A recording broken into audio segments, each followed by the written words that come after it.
In the vast gallery of history's most grotesque spectacles, few can rival the horror and absurdity of what took place in Rome in the winter of 897 AD. In the flickering light of torches within the grand halls of the Lateran Basilica, a congregation of clerics and nobles assembled not to crown a king, nor debate theology, but to witness the trial of a corpse. The corpse in question, Pope Formosus, who had been dead for 9 months. The event would go down in infamy as the Cadaver Synod, or Synodus Horrenda, a scene so surreal and macabre that it feels more like medieval satire than sober history. And yet, it happened, driven by hatred, revenge, and the ruthless power struggles of the early medieval church. The turbulent world of 9th century Rome.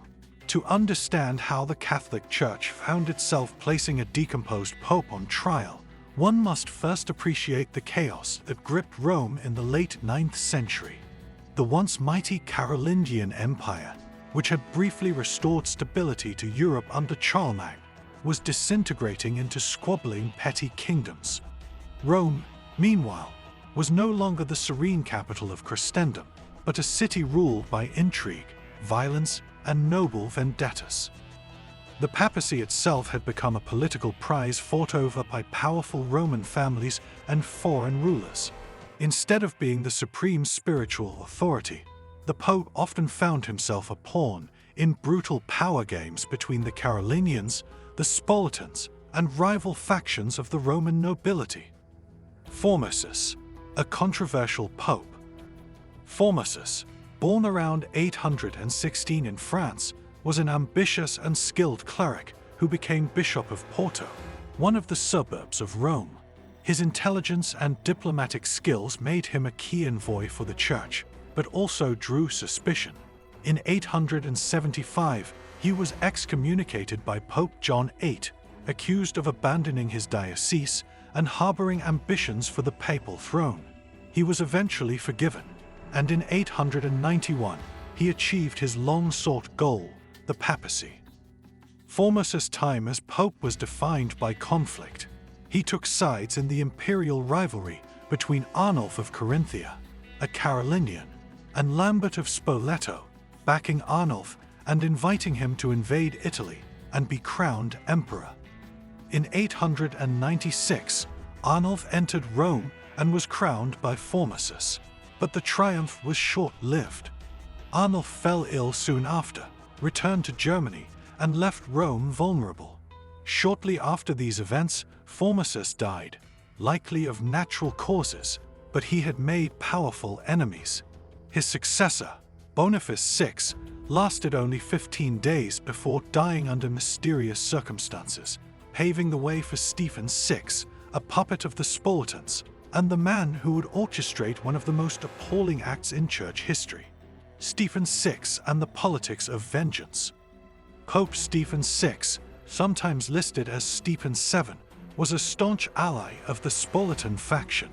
By the time he rose to the papacy, the Spolitans had regained influence in Rome and were eager to erase Formosus' legacy, especially his support for their rival Arnulf.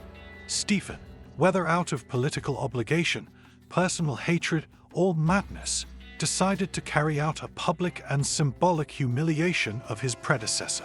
He called a synod, a formal ecclesiastical council, for the explicit purpose of putting Pope Formosus' corpse on trial. The trial of a dead man. In January 897, Formosus' corpse was disinterred from its tomb in St. Peter's Basilica. Nearly a year dead, the body was decaying, its skin likely leathery, its limbs rigid. Nevertheless, it was dressed in full papal vestments, placed on a throne in the council chamber, and assigned a deacon to speak in its defense. The charges were surreal. Formosus was accused of perjury, ambition, and most notably, violating canon law by serving as bishop of 2 sees simultaneously, Porto and Rome. This was technically against church rules, though not uncommon in practice. As Stephen stood before the corpse and launched into a tirade, witnesses later claimed he screamed and gestured wildly, as if locked in a furious dialogue with the dead. Some accounts suggest he ordered the body's fingers, the ones used for blessings, to be hacked off mid-trial. Formosus, predictably, was found guilty. Desecration and disposal. The verdict was more than symbolic. Stephen declared all of Formosus' acts as Pope null and void, including ordinations of bishops and appointments of clergy. This threw the church into immediate disarray, as it suddenly delegitimized dozens of bishops and threatened the validity of sacraments performed by them. But Stephen's fury wasn't sated. The corpse was stripped of its garments, the blessing fingers removed, and the body dragged through the streets of Rome. It was dumped in a common grave, but not for long. Soon after, the body was exhumed again and hurled into the Tiber River, a final act of contempt. According to legend, the corpse later washed ashore and began to perform miracles, becoming a relic of popular resistance against Stephen's blasphemous acts. The church reacts.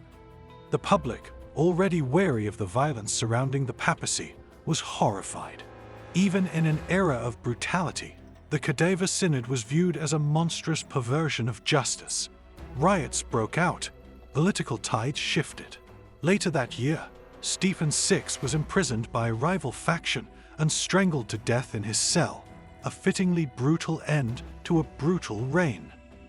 Formosus' body was recovered from the Tiber, or so it's claimed, reinterred with honors in St. Peter's, and the church began to repair the damage, undoing the horror. Stephen's immediate successor, Pope Romanus, tried to distance himself from the Cadaver Synod, but he was quickly deposed. It wasn't until Pope John IX to 898-900 that the church formally reversed the Cadaver Synod's rulings.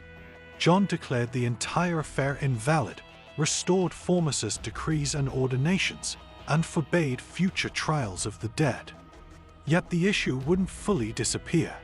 Even decades later, Formosus' name remained politically charged. In 904, Pope Sergius III, an ally of Stephen VI, reversed John X's decision and once again condemned Formosus, reigniting the schism. It wasn't until the mid-10th century that the church collectively moved past the episode and tried to bury its memory. Scholarly interpretations.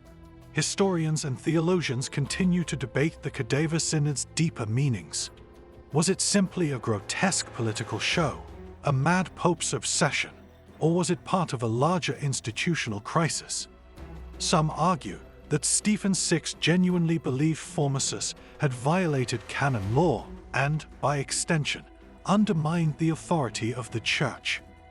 Others see it as a cautionary tale of how political vendettas can infiltrate and corrupt religious institutions.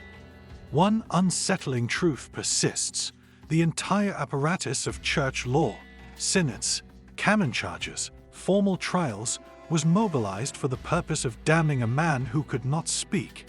The Cadaver Synod laid bare how even sacred rituals could be twisted into tools of revenge. A tale that echoes. Over 1,000 years later, the Cadaver Synod still fascinates and horrifies. It has inspired operas, novels, films, and philosophical essays. It's become a metaphor for absurd justice and political theater, a cautionary tale of what happens when institutions lose their sense of proportion, compassion, and reason. Even in the modern world, with its own political spectacles, the image of a dead man being judged by the living carries eerie resonance. It reminds us that history is not just shaped by ideas and principles, but by the emotions, hatred, fear, ambition of those in power. Judgment from the grave. The Cadaver Synod is one of those strange moments in history where reality outpaces fiction. It was a trial that no living man could endure, and yet one that a dead pope was forced to suffer. Formosus became both symbol and scapegoat, a corpse caught in the crosshairs of political warfare. His trial serves as a grim monument to what can happen when vengeance, not justice, takes the stand. When institutions forget their sacred duties and become obsessed with erasing their enemies, Even death is no refuge. History has judged the Cadaver Synod harshly, as it should, but perhaps its most enduring legacy is the image it leaves behind of a church struggling with its conscience, its power, and the unbearable weight of its own darkness. If you found this story as haunting and fascinating as we did, don't forget to like, subscribe, and ring the bell so you never miss another history's strangest and darkest moments. Got thoughts on the Cadaver Synod? Was it madness, politics, or something deeper? Drop your theories in the comments below. We'd love to hear your take. Until next time, stay curious, and remember, sometimes even the dead aren't safe from judgment.